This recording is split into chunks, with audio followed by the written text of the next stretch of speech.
Estamos a falar de seguir a Cristo a qualquer custo.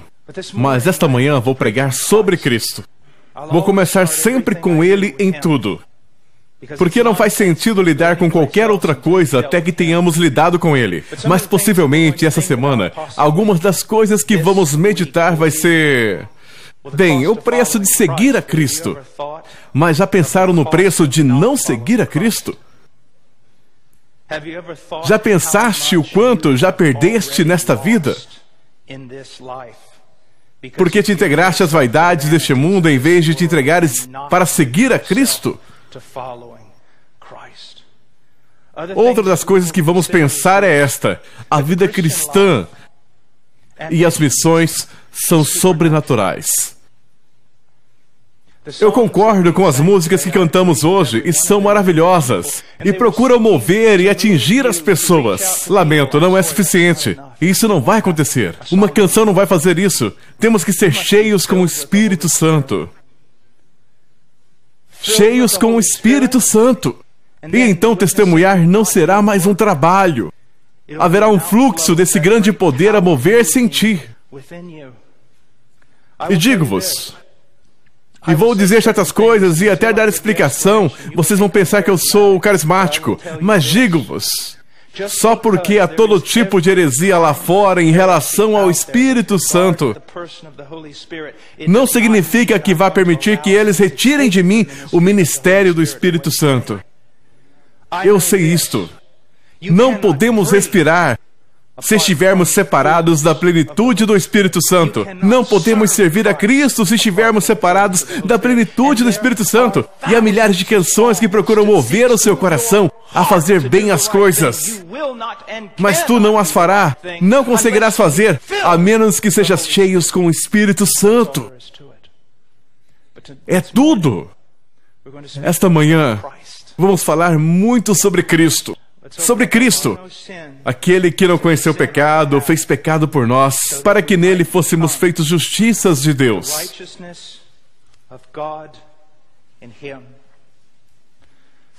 Ao longo dos tempos, alguns dos maiores teólogos da igreja tiveram medo de tocar nesta passagem. O que significa? Aquele que Isaías viu no templo, aquele de quem os anjos cantam Santo, Santo, Santo. Naquele madeiro, aquele que não conheceu o pecado foi feito pecado por nós. Isto é algo que temos que entender. Temos que entender.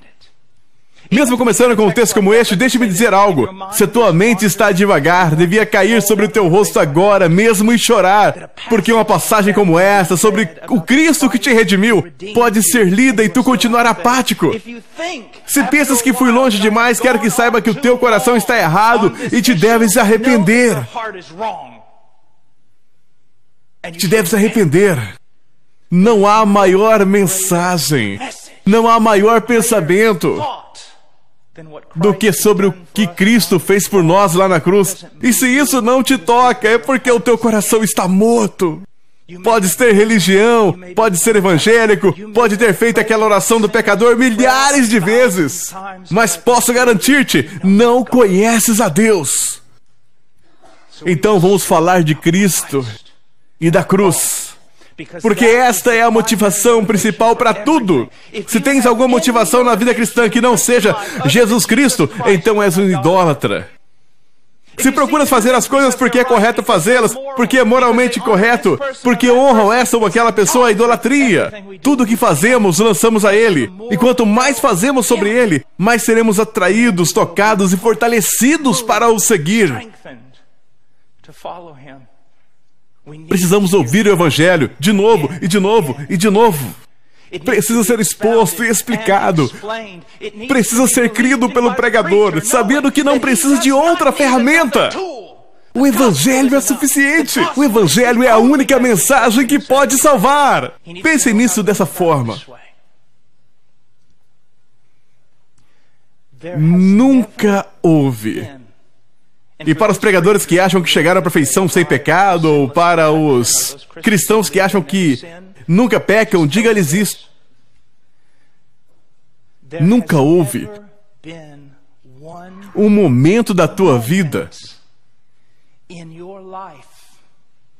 quer enquanto pagão, quer enquanto cristão, nunca houve um momento na tua vida que tenhas amado a Deus como Ele deve ser amado. Nunca houve um momento na tua vida que tenhas amado a Deus como Ele deve ser amado. Uma vez perguntaram-me qual é o maior pecado. Eu disse, bem, nunca pensei nisso dessa forma. Acho que tenho que pensar sobre isso. Pensei um pouco e disse, suponho que o maior pecado seja quebrar o maior mandamento. E o maior mandamento é amar o Senhor teu Deus de todo o coração, alma, mente e força. E estou aqui hoje para vos dizer que vocês nunca fizeram isso. Nunca! O que significa que Cristo foi feito pecado?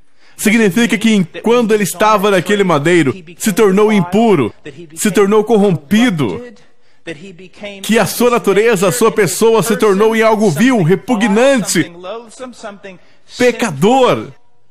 O que significa que Ele foi feito pecado?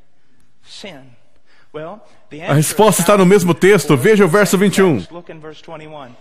Aquele que não conheceu o pecado, fez pecado por nós, para que nele fôssemos feitos justiça de Deus. Como Cristo se tornou pecado? Como foi Ele feito pecado? Como é que nós nos tornamos justos? Quando cremos no Evangelho. Então está aqui a resposta. No momento em que a pessoa crê no Evangelho, não se torna num ser justo. Quero com isso dizer que no momento em que creem, a sua natureza ou o seu ser completo não é tão transformado que se torne um ser perfeitamente justo. E nunca mais pequem. Não é o que a Bíblia ensina. Não, nos é injetada uma graça especial que nos deixa imunes ao pecado. No momento em que creste em Cristo, não te tornaste um ser justo, e posso provar isso. Ainda pecas. O que te aconteceu no momento em que creste em Cristo foi ser judicialmente, legalmente declarado justo perante o trono de Deus. Foi uma declaração judicial perante o trono de Deus. É justo, não pela tua virtude, não pelo teu mérito, mas pela virtude e méritos de outro. Jesus Cristo, o Senhor.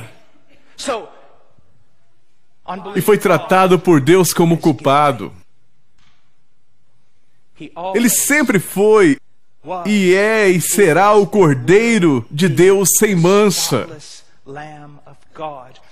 Mas naquele madeiro, os pecados do seu povo foram-lhe imputados.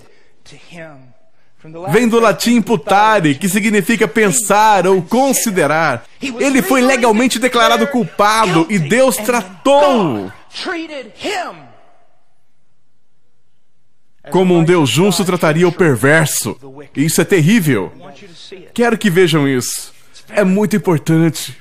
Cristo suportou o nosso pecado e Cristo tornou-se a maldição. E vocês dizem, sim, irmão Paul, já ouvimos alguns dos teus sermões em que pregas sobre isso. Não, agora vamos mais fundo. Penso que foi há 2 anos atrás, quando estava aqui, que falei algo sobre isto, mas vamos mais longe agora. Cristo tornou-se maldição naquele madeiro. Louvado seja o nome do Senhor. Ame a Cristo. Busque amá-lo.